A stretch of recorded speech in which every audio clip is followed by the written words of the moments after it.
Mi admirado Juan Miguel Zunzunegui ha publicado un pequeño vídeo sobre la existencia histórica de Jesús.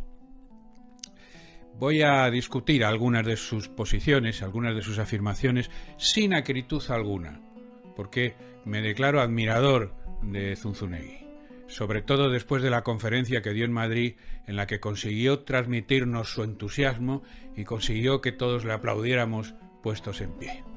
Juan Miguel afirma que los grandes fundadores de religiones como Zaratustra, Lao Tse, el Buda, o cita también a Sócrates, son personajes de existencia histórica más que dudosa, porque no tendríamos prácticamente pruebas de su existencia real, aunque dice que en el caso de Jesús hay algunas pero muy pocas.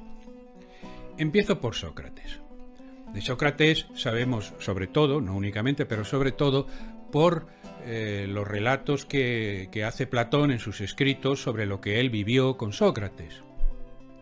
Y algunos historiadores dudan de su existencia porque, claro, no sería objetivo, dado que era su maestro, pero debemos caer en la cuenta que están acusando a Platón de mentiroso, de inventarse a un personaje ficticio, haciéndolo pasar por real.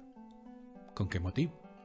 Y con respecto a Jesús, hay que decir que en el siglo XIX empiezan a aparecer una serie de autores llamados liberales que escriben vidas de Jesús. Autores como Reimarus, Strauss, Renan, toda una serie de personajes que escriben vidas históricamente más auténticas de Jesús y que desembocan en el más importante de los teólogos de esta línea, que es Rudolf Bultmann. Él insiste mucho, siguiendo la estela de los anteriores, en distinguir cuidadosamente entre el Jesús histórico y el Jesús de la fe. Se le niega fiabilidad a los evangelios canónicos que pretenden recoger lo que contaron quienes conocieron a Jesús. Se dirá que los evangelistas no le conocieron, pero sí conocieron a los apóstoles.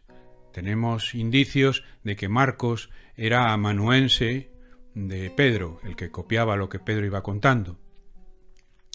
Lucas era un médico que acompañaba a San Pablo y tenemos relatos de las discusiones de San Pablo con Pedro y otros apóstoles en el Concilio de Jerusalén. Y ya que inspiran sospechas estos autores, haré yo lo mismo sobre ellos.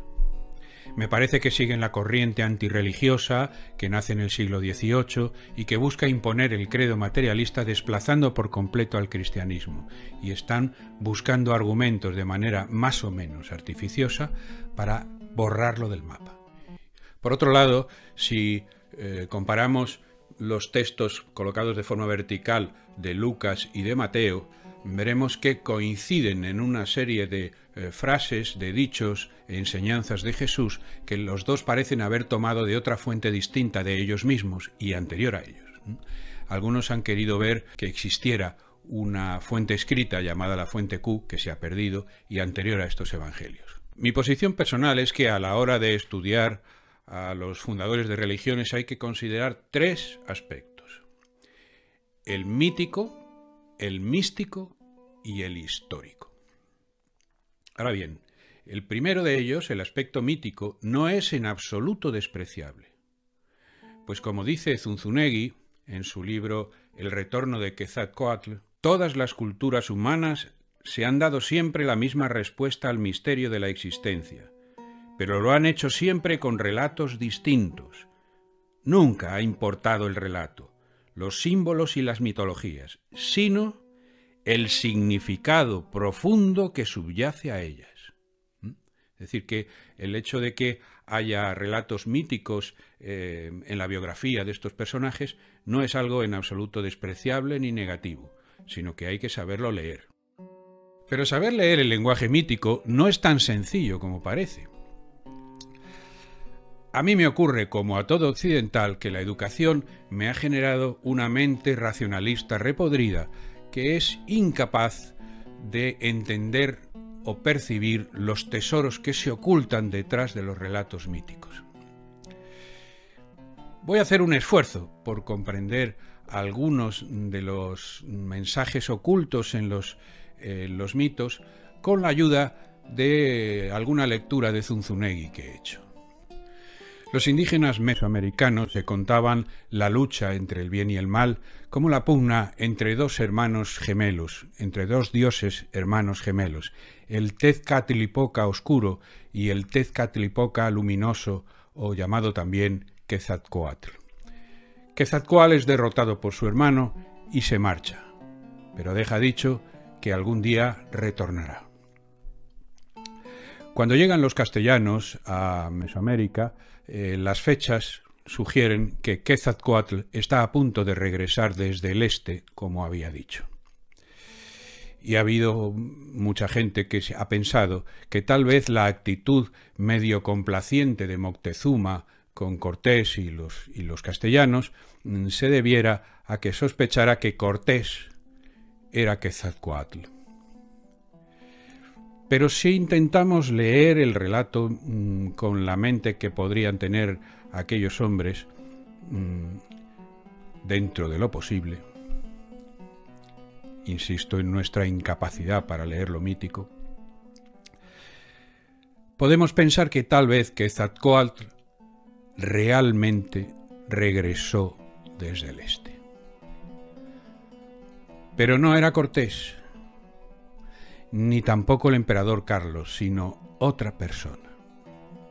Zunzunegui explica que no existió imposición religiosa en México, que no hubieran podido imponer la religión católica a los 13 frailes que trajo Cortés a medio continente, porque eso era imposible, que lo que ocurrió fue que los tlaxcaltecas, totonacas y otros pueblos encontraron que les gustaba más el Dios bueno, caritativo, bondadoso, del que hablaban los franciscanos, que no el horrible Huitzilopochtli que exigía sacrificios humanos y canibalismo ritual. Al hablar de Jesús, Zunzunegui hace un paralelismo entre Mitra, Horus y sus vidas, sus enseñanzas con Jesús. Yo he buscado esas coincidencias y no las he encontrado. No digo que no existan, pero digo que yo no las he encontrado. Y en cualquier caso, si las encontrase me daría igual, porque admito que en los personajes sagrados siempre hay un componente mítico. Y ese componente mítico es importante, muy importante. Por ejemplo, el detalle que tiene más aroma mítico es el de nacer de una mujer virgen, en el caso de Jesús, y que se repite en otros muchos personajes, no solo dioses, sino también seres humanos, como Buda o el propio Alejandro Magno, que se le hace nacer de una mujer virgen. ¿Se quiere decir con eso algo especial que está por debajo del relato? Sí, efectivamente, que hay ahí una fuerza divina en ese ser humano que no está en las demás personas, y de ahí su enorme influencia. Por otro lado, Zunzunegui saca el tema del 24 de diciembre, como si fuese una fecha mítica que se repite en otros sitios y tal, pero como no lo deja caer, pero sugiriendo por la pasiva que eso está en el Nuevo Testamento, pero no es así. En el Nuevo Testamento no aparece el 24 de diciembre por ninguna parte. Era una fiesta pagana que se quiso cristianizar muy posteriormente, siglos después, ¿no? No aparece en los escritos primeros.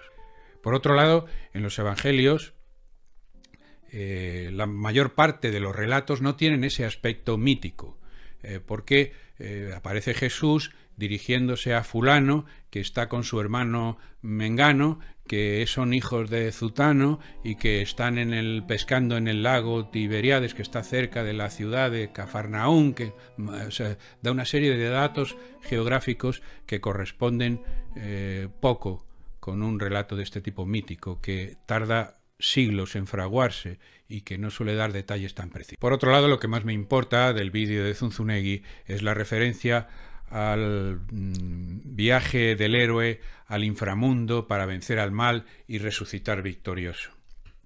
Sin decirlo, es una manera de señalar el descenso a los infiernos, o sea, la muerte de Jesús y su resurrección victoriosa, como uno de tantos mitos que se repiten en varias culturas. Yo en eso estoy con San Pablo. Si Jesús nos resucitó, nuestra fe está vacía y somos los más desdichados de entre los hombres. La resurrección está en la base de nuestra fe, la fe en la que me educaron y la que yo mantengo. Por otro lado, yo doy validez a los autores del Nuevo Testamento como recopiladores de testimonios de testigos dignos de crédito. Digo dignos de crédito porque muchos de ellos, si no la mayoría, estuvieron dispuestos a entregar su vida antes que dejar de hablar de lo que habían visto y oído. Y eso independientemente de que algunas de sus versiones no coincidan al 100% con otras. No tiene importancia para mí. Quiero terminar recomendando este libro de José Antonio Pagola, Jesús, una aproximación histórica. Causó una gran sensación cuando se publicó. Se vendieron 40.000 ejemplares antes de empezar con la publicidad. Las autoridades de la Iglesia española lo retiraron de las librerías católicas porque tenían muchas pegas que no veían claras. Luego se volvió a vender y se extendió de boca a oído que este libro valía la pena leerlo aunque no se fuese creyente. Aconsejo fervientemente su lectura si tienes interés en digamos, unir bien el Cristo de la fe con el Cristo de la historia.